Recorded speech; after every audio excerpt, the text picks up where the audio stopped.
Estamos haciendo una prueba de sonido y de video. Si por favor a través del chat nos pueden confirmar que están recibiéndolo bien. A Rodrigo, a Laura.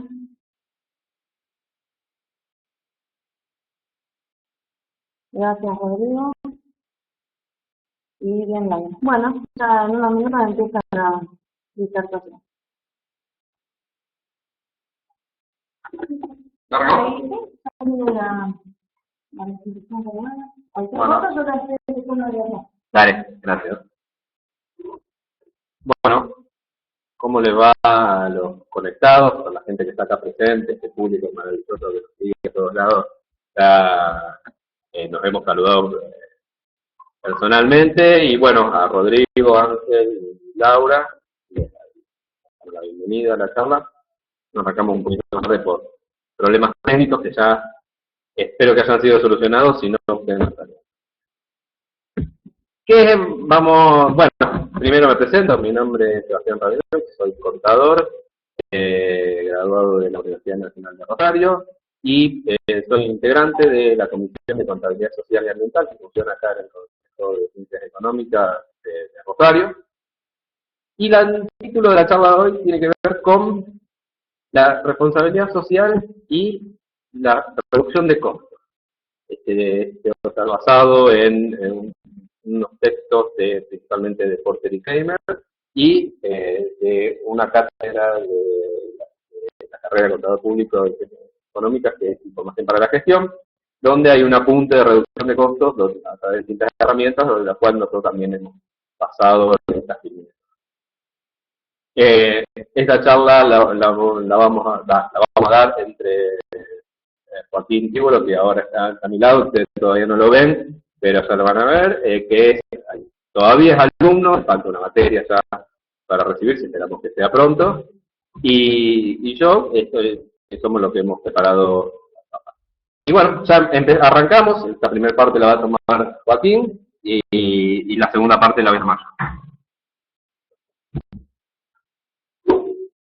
¿Qué tal? ¿Cómo les va? Gracias por estar. Gracias a toda la gente que está del otro lado también. Bueno, como decía Sebastián, vamos a trabajar con el concepto de hacer compartir, como decía la charla, acerca de utilizar la responsabilidad social como una herramienta para la reducción de costos. ¿Qué entendemos por sostenibilidad cuando hablamos desde el punto de vista conceptual en una determinada organización? Fíjense ustedes, si nosotros nos basamos en el concepto de sostenibilidad que viene del informe de Brundtland del año 77 y después con su consagración en el año 1992 en la cumbre de Río de Janeiro, donde ahí específicamente sale el concepto de qué se entiende por desarrollo sostenible, el desarrollo sostenible como tal habla de que la satisfacción de las necesidades de las generaciones actuales o presentes no tiene que poner en peligro las propias necesidades que tendrán que satisfacer las generaciones venideras. Eso es el punto de vista conceptual de qué entendemos por desarrollo sostenible. Pero cuando nosotros queremos llevarlo a una organización, de forma específica, a una organización con fin de lucro, como es una empresa, ¿cómo lo entendemos? Entonces, fíjense que ahí dice, tener un desarrollo actual, el propio desarrollo que se está teniendo en el presente, que no sea a costa de hacer peligrar el desarrollo que se puede ya tener en el futuro. Entonces, fíjense, ahí está mostrado, se muestra a través de los gráficos.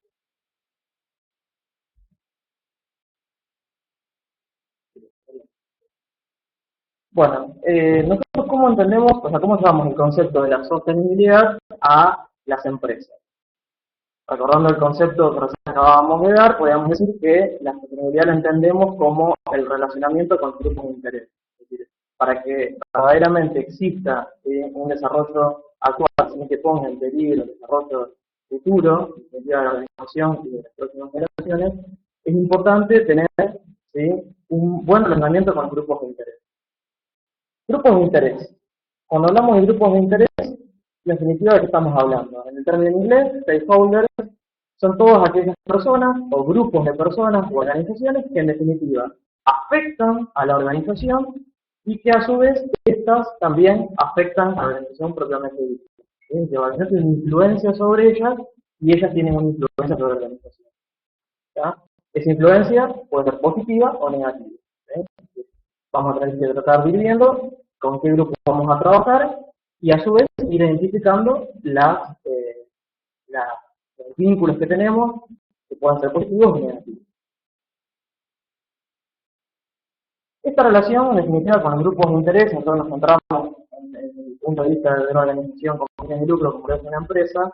La realidad es que no es nada nuevo, sino que es un concepto que en definitiva nos viene a traer, no nos viene a aportar demasiadas cuestiones que nosotros no conocemos, ya que todo tipo de organización, ¿sí? Específicamente las empresas, ya trabajan con determinados grupos, ¿sí? Como son los accionistas, o los dueños de capital, los clientes, los empleados, los colaboradores, los proveedores. En definitiva, ya son grupos de interés, ya estaban trabajando, que cada uno tiene sus temas específicos, que cada uno tiene sus expectativas, sus inquietudes, y que por lo tanto, ¿sí? La organización ya está, ¿sí? Sin entrar en el concepto de sostenibilidad, está respondiendo de alguna u otra manera a las inquietudes que estos plantean. Cuando nosotros hablamos de sostenibilidad, ese enfoque, ese abanico ya se abre, porque ya no solamente identificamos a los grupos de interés tradicionales, como lo pueden ser los que acabamos de nombrar, sino que ya empezamos a hablar de que van a existir como buenas razones para poder, en definitiva, acercarse a grupos que quizás a lo mejor no eran tenidos en cuenta anteriormente y que, obviamente, al no ser tenido en cuenta, mucho menos sabe cuáles son las expectativas o cuáles son los intereses que ellos tienen. Es por eso que podríamos llegar a decir que una organización va a ser necesariamente responsable cuando claramente responde a las expectativas, a las necesidades, a los intereses, ¿sí? Satisfactoriamente que tienen los grupos de interés. Cuando existe una buena gestión de las necesidades y las expectativas que presentan los grupos de interés, es ahí cuando podemos decir que una organización está siendo socialmente responsable. Hasta la actualidad, podríamos decir que en la última década y también en otros días existen, ¿sí? Podemos analizar muchas organizaciones, muchas empresas, que en definitiva están motivadas, ¿sí? A llevar adelante acciones, prácticas, iniciativas de responsabilidad social por distintas líneas de pensamiento. Digamos. Estas líneas de pensamiento que nosotros vamos a trabajar ahora son líneas que están identificadas por los autores Porter y Kramer, trabajo del 2006, y que en definitiva ellos van a ir presentando cuáles son, qué se entiende por cada una de estas líneas, y nosotros fuimos identificando en el trabajo que preparamos distintos ejemplos de distintas empresas, de ejemplos reales, que obviamente nosotros consideramos que estaban más cerca, es decir, la acción que ellos hacían, están más cerca de una determinada escuela, una determinada línea u otra. ¿Sí? Este tema por ahí puede presentarse a que un profesional cuando analiza un reporte de sustentabilidad o analiza las iniciativas o las prácticas de responsabilidad social, puede decir que a lo mejor una acción está más cerca de una escuela o está más relacionada con otra, pero en definitiva, ¿sí? No existe una línea taxativa de que sí o sí tal acción tiene que ser alineada con tal escuela y no puede ser otra, no puede existir la posibilidad de que sea de otra, sino que por las características que presenta el concepto, determinadas acciones están más cerca de una escuela que de otra. ¿Sí? Esa es la idea. La escuela de la obligación moral presenta la línea de pensamiento, dice que las empresas deben ser buenas ciudadanas, que deben hacer lo correcto, ¿sí? Que deben ser buenas ciudadanas corporativas, por lo tanto, ¿y qué pasa? Se presenta el problema de que las empresas, en definitiva, y específicamente las obligaciones morales, son por naturaleza mandatos absolutos. Y la realidad de la empresa es otra. Entonces ahí se empieza a poner en conflicto distintos intereses, distintos costos y distintos principios, distintos valores que se pueden llegar a tener. Es decir, la mayoría de las decisiones de la empresa implica equilibrar, ¿sí? Intereses, principios y costos en conflicto. Entonces, bueno, bajo esta escuela, nosotros, ¿qué priorizaríamos? Es decir, como administradores de una empresa, como directores de una empresa, ¿cómo tomamos la decisión de que va adelante una acción y otra no? Entonces, el problema que se presenta generalmente es cómo optar, por ejemplo, entre dos beneficios sociales alternativos. ¿Sí? Es decir, cómo priorizo. ¿Lleva adelante uno o el otro? Esta escuela no me lo explica. ¿Cómo comparar un posible beneficio social contra sus costos financieros? ¿Sí? Los costos que tiene, los costos que tienen que incurrir, las erogaciones que tienen que incurrir en la actualidad, contra un posible potencial beneficio que tenga en el futuro. Por ejemplo, imagínense el caso de una empresa farmacéutica o un laboratorio que produzca medicamentos. Es decir, si se sigue por el pensamiento de la escuela de la obligación moral, específicamente puede llegar a decir, bueno, el administrador, ¿cómo va a priorizar entre inventar, ¿sí?, o descubrir una determinada vacuna por una determinada enfermedad versus, ¿sí?, distribuir dividendos a sus accionistas versus ayudar a una escuela de un determinado barrio? ¿Cómo opta si todas, en definitiva, son buenas? ¿Sí? Si llevo adelante una, soy un ciudadano, soy un buen ciudadano y entiendo lo correcto, y si llevo adelante otra, en definitiva, se ponen en conflicto los distintos intereses, los distintos grupos, y ahí esta escuela no sabe cómo dar respuesta a esa cuestión. Fíjense este ejemplo de una empresa real, ¿sí?, que cambia la cara a la escuela y a todos los alumnos. ¿Sí? Entonces, en este caso, esta escuela necesitaba una pintura, reparaciones, esta empresa ha optado por llevar adelante esta acción. Nosotros creemos que está más cerca de la acción de estas líneas.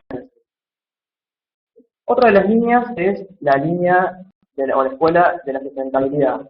Nosotros hablamos del concepto de sustentabilidad o desarrollo sostenible y decíamos, bueno, la satisfacción de las necesidades de las generaciones presentes no tiene que poner en peligro la satisfacción de las necesidades de las generaciones futuras.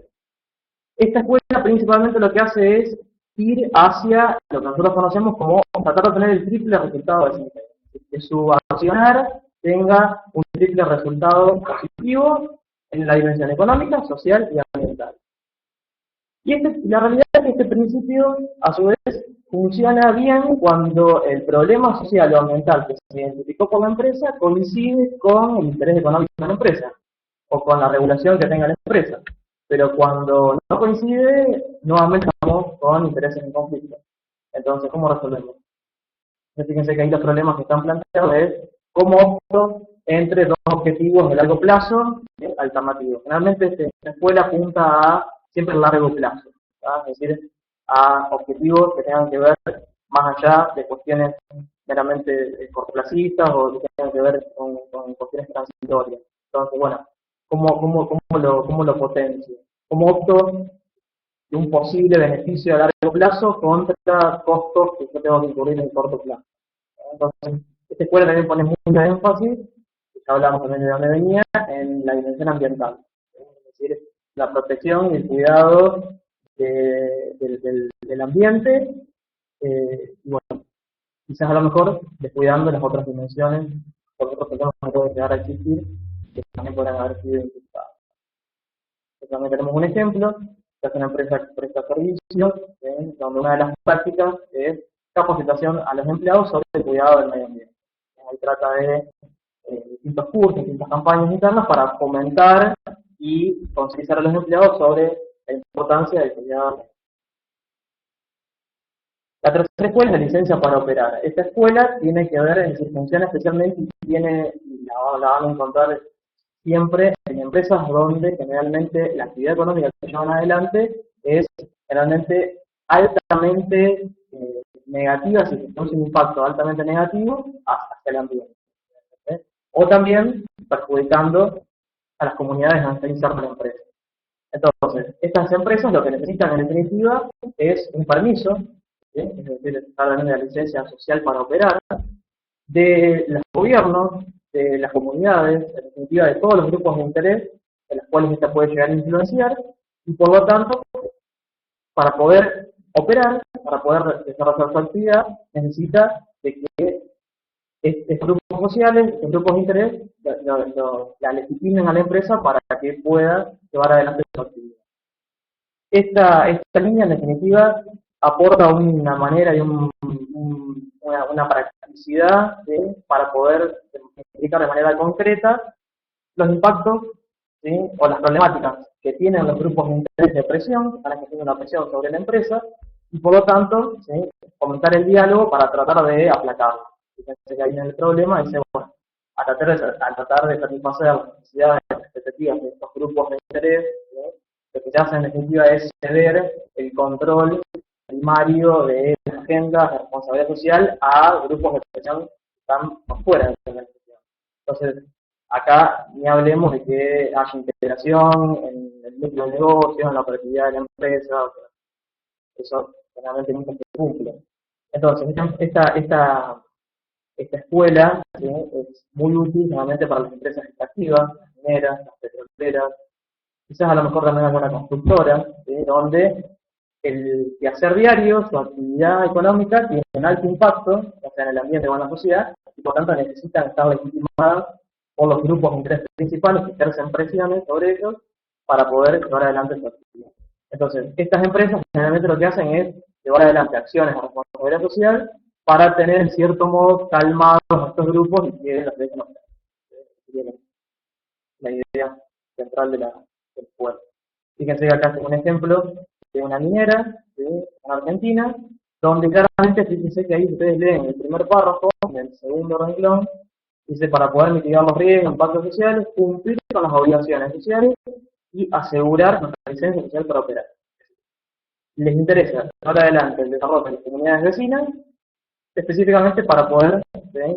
Mantener y asegurar su licencia social para poder operar. Y la cuarta y última escuela es la escuela de la reputación. ¿Sí? La reputación es la imagen. Si las iniciativas de responsabilidad social, algunas empresas, cuando nos ponemos a analizar, nos vamos a encontrar con que van a estar motivadas a llevar adelante acciones de responsabilidad social por una cuestión de imagen. Es decir, yo me posiciono de una mejor manera frente a mi mercado, mis clientes me van a valorar de una manera distinta, realmente mucho mejor que los competidores, y por lo tanto voy a ser más bueno y voy a estar mejor visto, y por lo tanto esto hará que se incremente el valor de la marca y termina produciendo una mejora en el valor de la empresa. Este foco, al igual que la licencia para operar, tiene la particularidad de que siempre está dando como respuestas a las iniciativas o las expectativas que presentan grupos de intereses externos de la empresa. Y por ahí se cae siempre en el problema de confundir, ¿sí? Campañas de relaciones públicas, bueno, siempre está el tema de, bueno, cómo medimos esos beneficios de las inversiones que tienen responsabilidad social con la lógica de este enfoque. Tampoco nos dice nada esta escuela cómo llevar adelante ese problema. Este es un ejemplo también de una empresa argentina que en su reporte de sustentabilidad, dentro de 3 reconocimientos, pone todas sus menciones, créditos obtenidos, es un ejemplo que está más cerca de la escuela de la reputación. Entonces, en su inicio, podríamos decir que la mayoría de las acciones, ¿sí? Han sido, es decir, vienen siendo y son, la mayoría, generalmente de maquillaje, cosméticas, campañas, relaciones públicas, y donde emiten reportes, realmente por emitir, donde se cuentan anécdotas sobre iniciativas que generalmente o prácticas que no están alineadas con el negocio, que no tienen nada que ver con el negocio, y por lo tanto nunca se sabe nunca se puede llegar a saber cuál es el verdadero valor o el valor real, ¿sí? A nivel social y ambiental de la acción que se llevó adelante por la empresa. Entonces, ¿qué tenemos? ¿Con qué nos encontramos en nuestro país? Bueno, nos encontramos con empresas siguiendo este enfoque, esta línea, esta lógica, acerca de la responsabilidad social, como empresas vistas por la comunidad, por la sociedad, como generadoras de problemas económicos, sociales y ambientales, que prosperan generalmente a costa de la sociedad. ¿Sí? Desde la adopción de estos enfoques tradicionales de la responsabilidad social, siempre, y en mayor medida en los últimos años, en las últimas décadas, han sido culpadas de las fallas que han tenido las comunidades, pierden legitimidad, nadie les cree. ¿Sí? Y obviamente las empresas están cerradas en un círculo vicioso, atrapadas en un círculo vicioso. Entonces, bueno, todo negativo hasta acá. ¿Cómo hacemos para revertir esta situación? Entonces, bueno, los autores que hacen, ¿sí? Antes de llegar al nuevo enfoque propuesto por ellos, se presentan algunas conclusiones. Fíjense, el comunicarse encargó una encuesta por los 10 años y llegaron a algunas conclusiones. Los líderes de opinión dicen que la responsabilidad social en Argentina ha avanzado mucho en la última década, pero no con el impulso que necesita como para poder ser un componente estratégico de los negocios. A su vez, hoy es mucho más importante la responsabilidad social que hace 10 años atrás, pero no logró ser un factor relevante en los agentes de decisión. Es decir, el sector público no ha sido un factor dinamizador y siempre está llegando tarde, siempre con una actitud tardía ante la responsabilidad social. Se revela el predominio, por ejemplo, del paradigma comunicacional, de la responsabilidad social por encima del paradigma de gestión. Se cree que se comunicó más de lo que se hizo, que los reportes de sustentabilidad no reflejan con exactitud la gestión de las empresas, y que la reputación generalmente es la principal y casi presente causa motivadora de llevar adelante acciones de RC. El tema más abordado por las empresas generalmente es la inversión social privada y no hablamos nada de transparencia, no hablamos nada de cadena de valor, quedando estas pendientes positivas. La totalidad de los líderes de opinión perciben que en el futuro los sustentabilidad habrá una mayor influencia en los negocios y que obviamente para cubrir esta demanda se van a necesitar sistemas de gestión que sean más sofisticados y a su vez más transparentes. Bueno, muchas gracias. Acá fue mi participación. Bueno, entramos en la segunda parte. Hasta ahora el panorama que nos mostró Joaquín son estas tendencias que se hacen en las acciones de responsabilidad social. Uno las puede ver incluso en cualquier reporte de sostenibilidad o en las mismas páginas de las compañías que hablan de responsabilidad social, siempre tiene una pequeñita de responsabilidad social, y uno encuentra todo este tipo, normalmente este tipo de acciones. ¿Sí? Y esto está bueno, no es que la filantropía esté mal, ¿sí? Pero tiene una cuestión, esto se puede hacer cuando haya algo para dar, cuando haya rentabilidad. Y ahora, ¿qué pasa cuando no se obtienen buenos resultados o la empresa entra en una especie de sensación de cadena de pago, tiene falta de liquidez, ¿sí? Es donde se pierde el mercado por falta de competitividad, ¿sí? Ahí ¿qué pasa con todas estas acciones que veníamos nombrando? ¿Sí? Y normalmente pasa esto. Un gerente o alguien de la dirección dice, hay que bajar todo, como sea. ¿Sí? Entonces, ¿qué se hace en esos casos? Empieza a aplicarse lo que se llama, mal llamada, lo que se llama la reducción de costos, ¿sí? Que normalmente es la reducción de gastos, ¿sí? No de costos, ¿sí? Esto se hace sin una proyección estratégica, ¿sí? No se hace con un método, y lo que termina pasando es que no produce los resultados que se espera, ¿sí? O sea, se acabó la máquina de café, la fotocopiadora no se usa más, ¿sí? Esos serían algunos casos que, bueno, uno podría hasta entenderlo, ¿sí? Pero, ¿qué pasa a veces? Se quitan beneficios al personal, ¿sí? Provocando estos ahorros en el corto plazo. Antes le dábamos el kit escolar, chau el kit escolar, ¿sí? Antes le damos ciertas licencias, se acabaron las licencias. A un personal que está acostumbrado a recibirlas, ¿sí? Entonces, eso empieza a provocar algunos resentimientos, desidia, ausentismo, la pérdida de motivación. Conclusión, eso va a repercutir, ¿sí? En los costos ocultos y en la baja de la productividad, ¿sí? Otra práctica habitual de bajar los costos, ¿sí? Capacitaciones. Este año no hay capacitaciones, con lo cual se limita, ¿sí? Todos estos beneficios que se obtienen en las capacitaciones, en la productividad y en la generación de valor que tiene la gente en las organizaciones.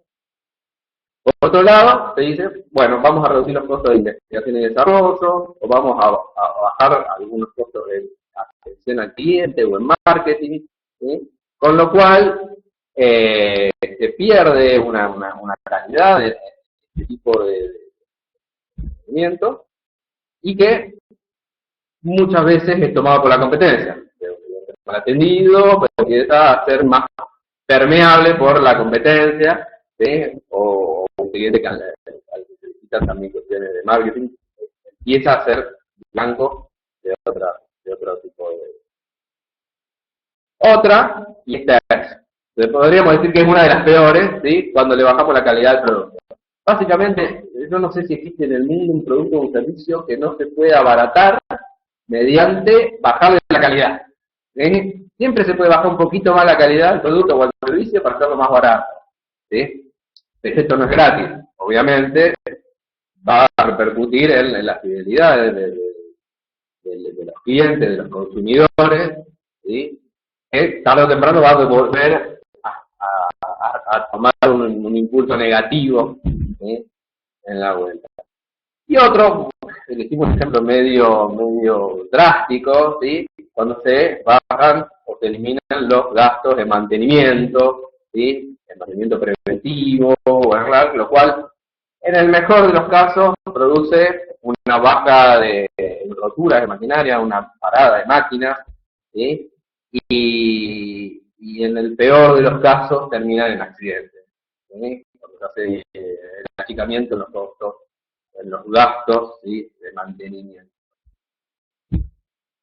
¿Y qué pasa con lo que veníamos hablando de estos programas de RCE basados en la reputación, basados en la licencia de operar, ¿sí? O basados en el buen comportamiento, en la educación moral, ¿sí? O los de largo plazo, que como no son urgentes, como no hacen en definitiva al objeto del negocio, normalmente son los primeros que vuelan. Este año no hay programa para RCE. Esto nosotros lo habíamos pensado con una serie de animaciones, ¿sí? Que después ahora que para transmitirlo online no las tenemos, pero acá se veían imágenes donde la empresa que donaba un dinero para arreglar la placita y al dejar de donarlo, la placita quedó en estas condiciones, o la escuelita que dijo que por fin que la pintaban quedaban en condiciones, ¿sí? O el programa de puesta en valor de los proyectos tecnológicos, terminan todos en tacho, ¿sí? Y ni hablar cuando la empresa incurre en achicar gastos de prevención de cuestiones contaminantes, con lo cual puede estar sujeta a alguna clausura. Eso es lo que pasa con estas líneas de pensamiento, ¿sí?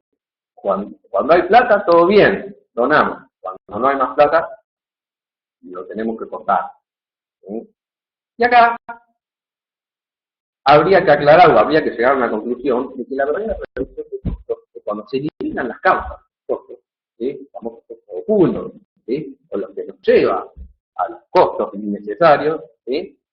O cuando se logran mejoras en la productividad, es decir, cuando nosotros bajamos el costo por unidad de producción, ¿sí? O podemos hacer un servicio con la misma calidad en menor tiempo o con mayor grado de satisfacción.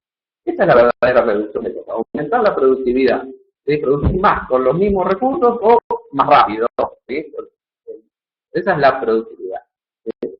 Entonces, todas estas acciones que vimos hasta ahora no trabajan sobre la productividad de la organización, ¿sí? Y no trabajan muchas veces sobre los costos ocultos, ¿sí? Como un iceberg, están ahí abajo, nosotros vemos la partecita de arriba, ¿sí? Que es una parada de máquina, ¿sí? Pero no, atrás de todo eso, o una baja o un aumento del ausentismo del personal, ¿sí? Pero atrás de todo eso hay un montón de generadores de esos costos, ¿sí? Que no se están teniendo en cuenta, ¿sí? Y que incluso no se toman como ahora. Y acá los autores, Porter y Kremer, ¿sí? Proponen el marco para que la responsabilidad social sea una fuente de progreso social, ¿sí? Y que ellos dicen que ¿qué es lo que hace una empresa bien? Su objeto de negocio. Pero son una fábrica de colchones, la empresa lo que destinó sus recursos, su tiempo, sus capacitaciones en hacer cada vez mejores personas. ¿Sí? No en gestionar un programa de responsabilidad social, porque la gente normalmente que está en este tipo de negocios no fue formada para eso, no se entrenó para eso. ¿Sí? Es más, está siendo distraída del verdadero objeto, ¿sí? Tratando de llevar programas de responsabilidad social con cualquiera de las personas, ¿no? Obviamente. Entonces, lo que deben hacer estas empresas es escapar a la responsabilidad social de hacerse cargo, de que la responsabilidad social es hacerse cargo de problemas sociales que en realidad son periféricos a la empresa, que no valen la pena.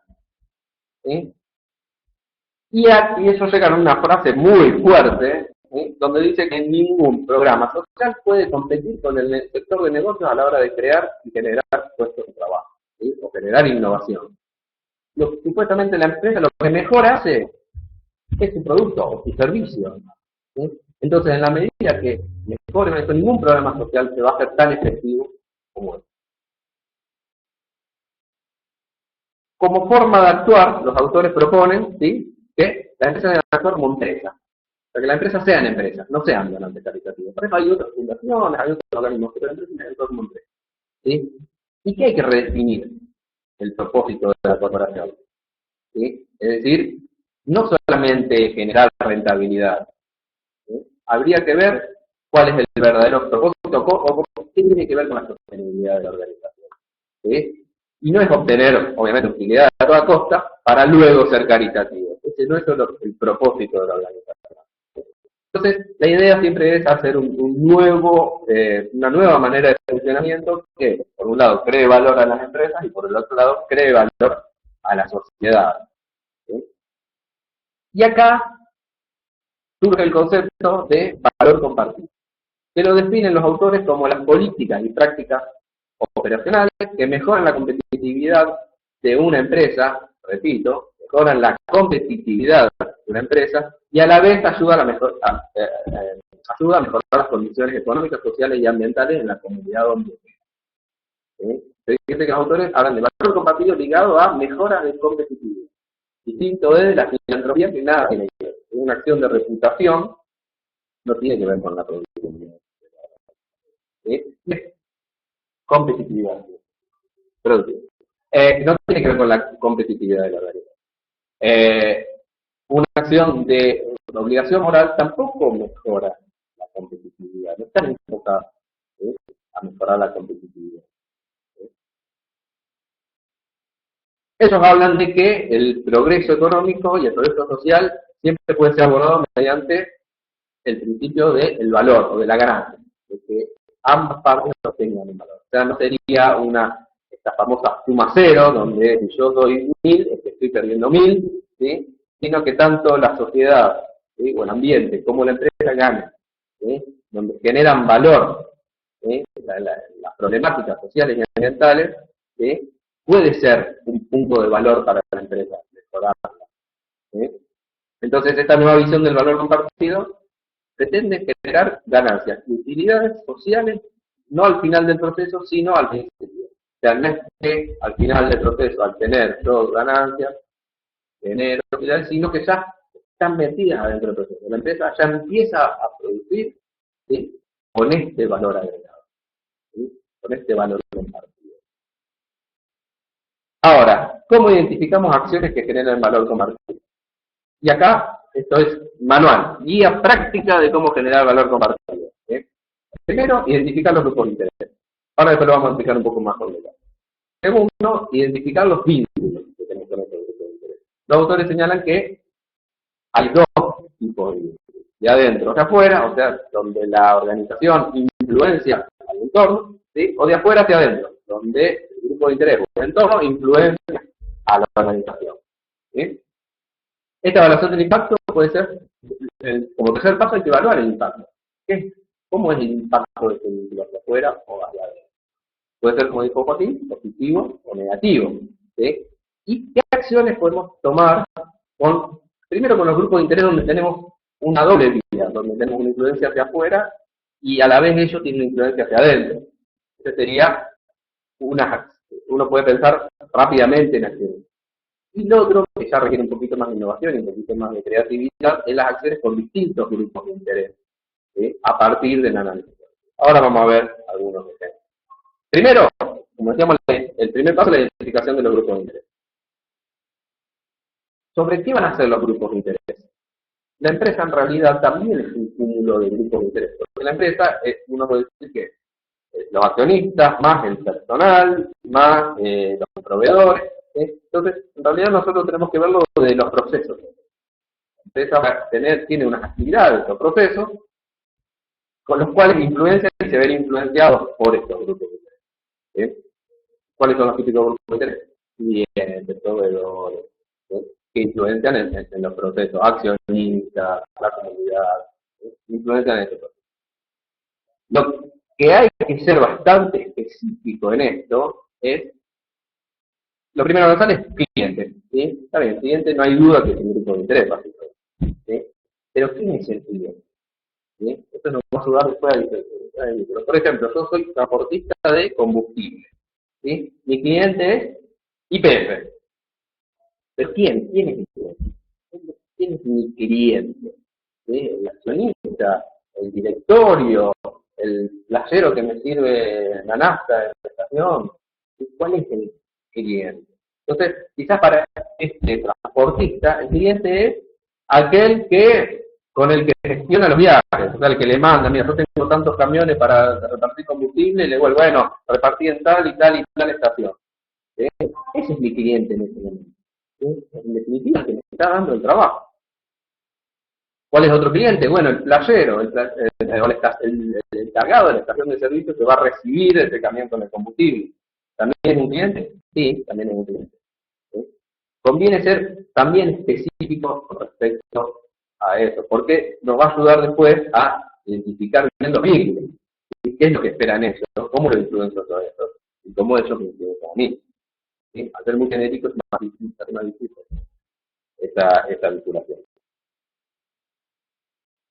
Y luego identificamos sí los vínculos, es decir, los que van de adentro hacia afuera, o sea, donde los procesos de la organización influyen sobre el grupo de interés, los de afuera hacia adentro, donde el grupo de interés influye a los procesos de la organización, o podemos tener la doble vía, ¿sí? De adentro a afuera, o sea, tanto el grupo de interés influye en los procesos, como los procesos influyen al grupo de interés. Y para dar un ejemplo muy clarito, los empleados, el ejemplo de esta doble vía. ¿Sí? ¿En qué brinda el proceso o qué brinda la organización hacia los empleados, por ejemplo? Planes de carrera, uno puede decir retribución por el trabajo, salario básicamente, un ambiente laboral, ¿sí? Una formación, beneficios. Eso sería la influencia de adentro hacia afuera, hacia el grupo de interés. ¿Sí? ¿Cómo va a influenciar los empleados a la organización? Mediante su trabajo, ¿sí? Mediante el aporte de sus conocimientos, ¿sí? Mediante el aporte o mediante una fidelidad. ¿Sí? ¿Dónde vamos a encontrar el valor compartido? En una acción que, en este caso, al ser dos vínculos positivos, ¿sí? Si yo elevo uno, elevo el otro. ¿Sí? Es decir, si la organización le da una mejor formación, ellos nos pueden responder, o el empleado puede responder a la organización con una mayor fidelidad. ¿Sí? Con un mayor aporte de conocimiento. ¿Sí? Cuando la organización brinda un mejor plan de carrera, ¿sí? También puede verse retribuida, ¿sí? O puede generarse un valor positivo mediante el trabajo o la fidelidad. ¿Sí? Este sería un ejemplo de una acción de valor compartido, una acción que genere que las dos partes del vínculo, ¿sí? Tengan una mejora, en este caso positiva. ¿Sí? Otro ejemplo que podríamos tomar es con la comunidad. Con la comunidad se pueden diferenciar tanto vínculos positivos como negativos. Los vínculos positivos a la izquierda, los vínculos negativos a la derecha. Entonces, ¿cuál es un vínculo positivo de la organización hacia la comunidad? Fuentes de trabajo, pago de impuestos, productos y servicios necesarios para la comunidad. ¿Sí?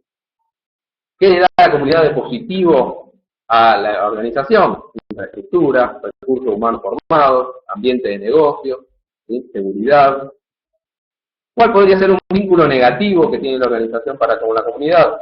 Servicios y productos nocivos, que no sean realmente positivos para la gente, una explotación laboral, ¿sí? Residuos, ¿sí? Y a la vez también la comunidad puede reaccionar ejerciendo un vínculo negativo como puede ser la deuda.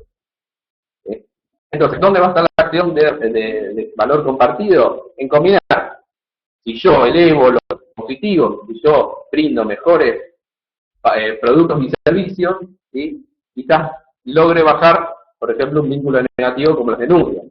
O logre aumentar, ¿sí? El ambiente de negocios que me brinda o la infraestructura que me brinda la comunidad. ¿Sí? Entonces, ahí la combinación podría ser elevar los positivos, ¿sí? De ambos lados, o disminuir los negativos, o elevar positivos para disminuir un negativo y viceversa. ¿Sí? Esa es la combinación que nosotros podemos tener. En este caso son fáciles cuando tenemos un grupo de interés en el que tenemos ambas vías. ¿Sí? Donde tenemos tanto de adentro hacia afuera como de afuera hacia adentro. ¿Qué pasa con algunos grupos de interés donde solamente tenemos una vía? ¿Sí? Acá dimos un ejemplo donde, por ejemplo, con los vecinos, la organización genera malos valores, vínculo negativo. ¿Sí? Pero a la vez los vecinos quizás no tengan una influencia directa, ¿sí? Sobre la organización. Pero por otro lado, tenemos una entidad, ¿sí? Bancaria, en este caso, que tiene un vínculo positivo con la empresa, ¿sí? Donde puede brindar un financiamiento subsidiado, ¿sí? Que sería un vínculo positivo. Entonces, quizás la acción de valor compartido es la combinación de esto.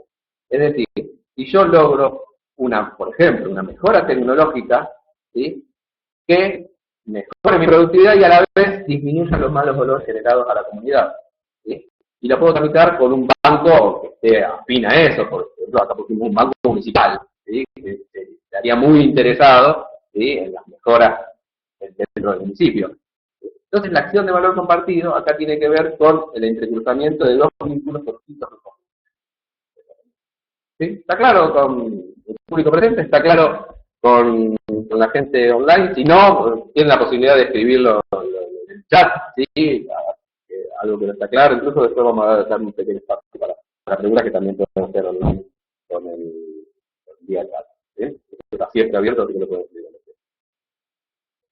Vamos a dar un ejemplo, ¿sí? Que dan los mismos autores, Porter y Kramer, en el texto, donde Walmart, ¿sí?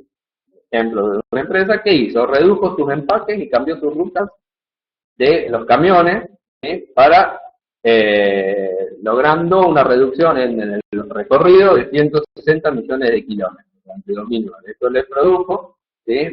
Ahorraron 200 millones de dólares en la empresa, que se entregaron incluso más productos, no entregando menos productos, sino que lograron una mejora de la productividad, ¿sí? Si nosotros vemos ese mapeo, por un lado tenemos que con el vínculo con el cliente se le entregan productos, ¿sí? Pero a la vez esto nos produce, ¿sí? Un costo de entrega y empaque. Sería un vínculo negativo para el costo de entregarle al cliente los productos, ¿sí? En su empaque y en su recorrido, ¿sí?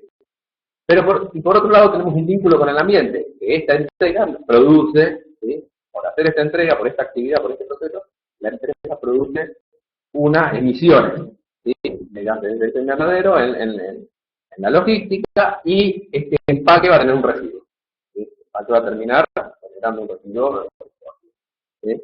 Entonces, acá vemos una acción donde se combina una disminución en esta carga negativa, ¿sí? de las emisiones, ¿sí? Y en la generación de los residuos, lo que genera un valor en una mejora en los costos de entrega, afectando positivamente, ¿sí? A la productividad de la organización y a la reducción de costos.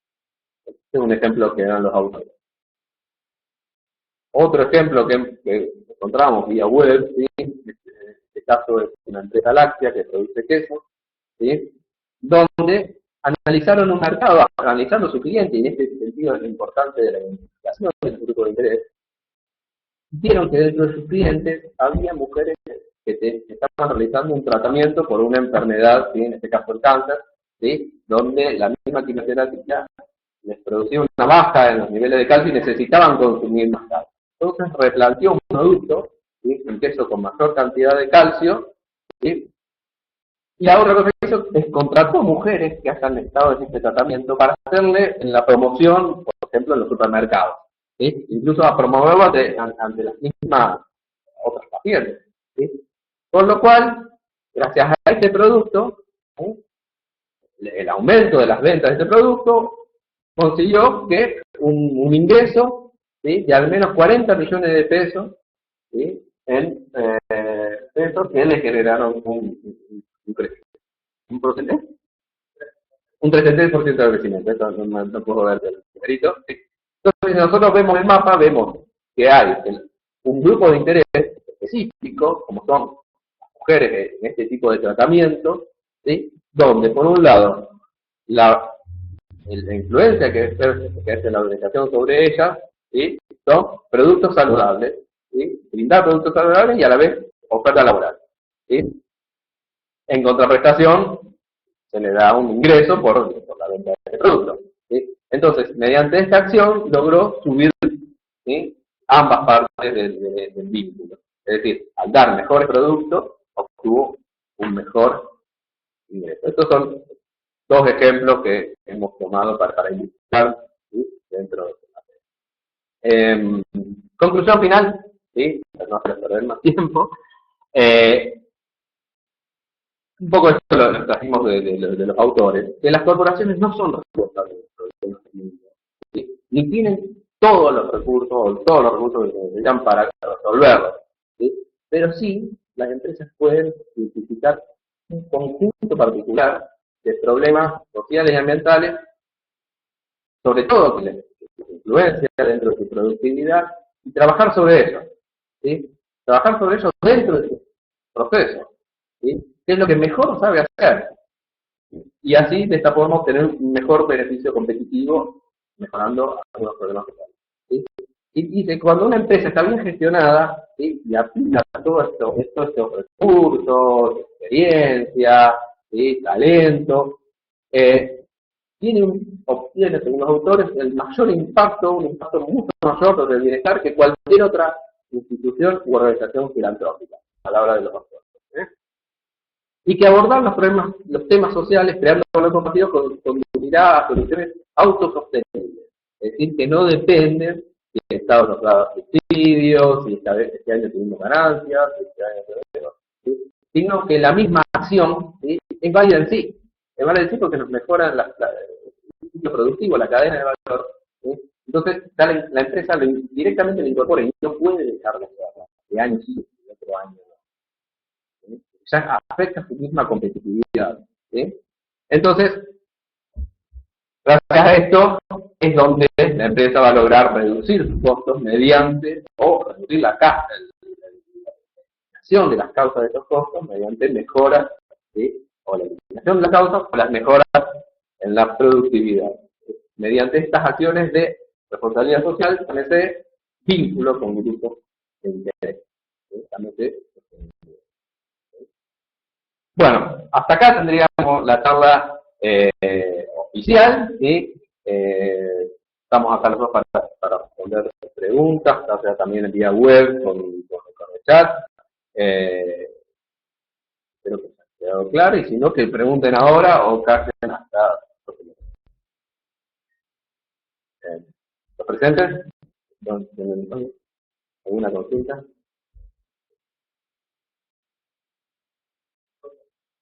Son muy claros. Los presentes en el grupo es muy intelecto de gente conocedora del tema. ¿Online? De valor compartido. Sí. ¿Cuál es una decisión? Porque yo pago impuestos. Sí. Yo tengo de la materia, para pagar impuestos, que debe ser aquello que corresponde ser como una situación que vaya más allá de lo que la ley.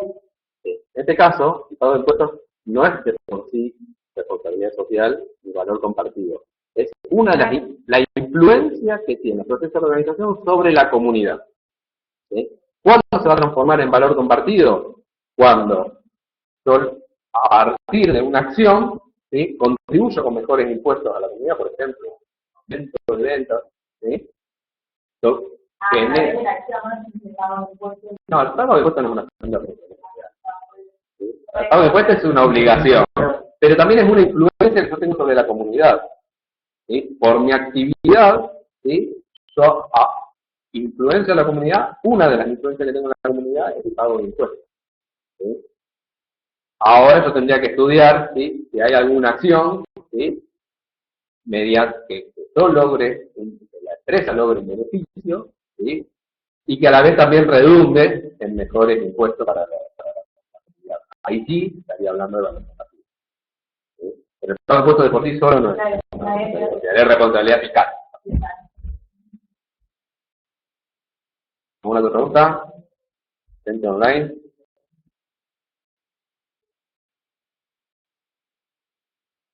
Una pregunta, ¿verdad? Sí. Vamos a tratar de un poco de la empresa. Después más adelante también vamos a tratar. ¿Cómo te imaginas cómo se debería comenzar? ¿Cómo trabajar con una mamá del tercer sector para que contenga el valor compartido?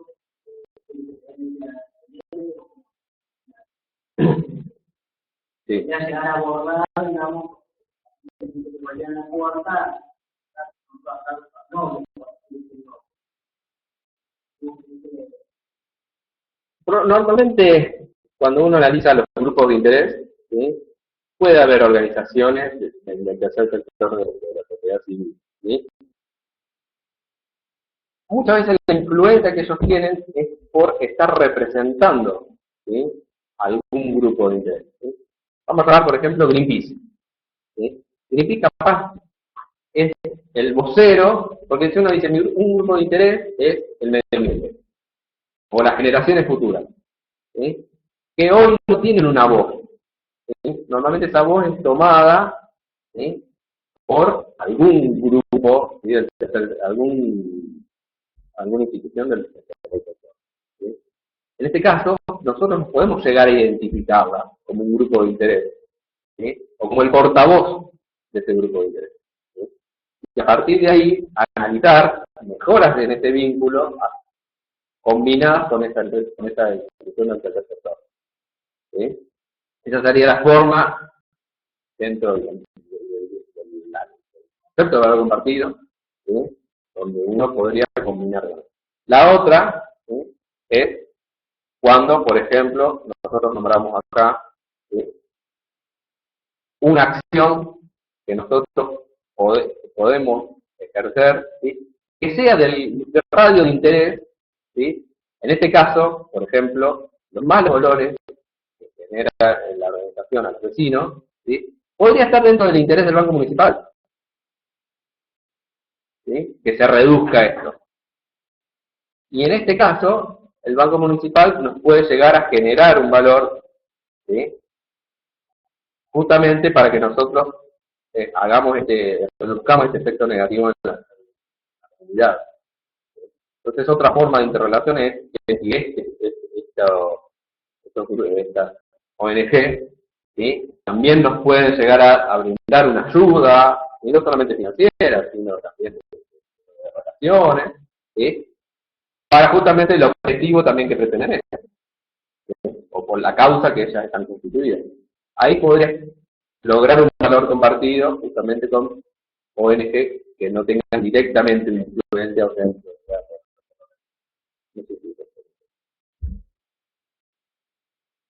bien. ¿Estamos? ¿Online ok?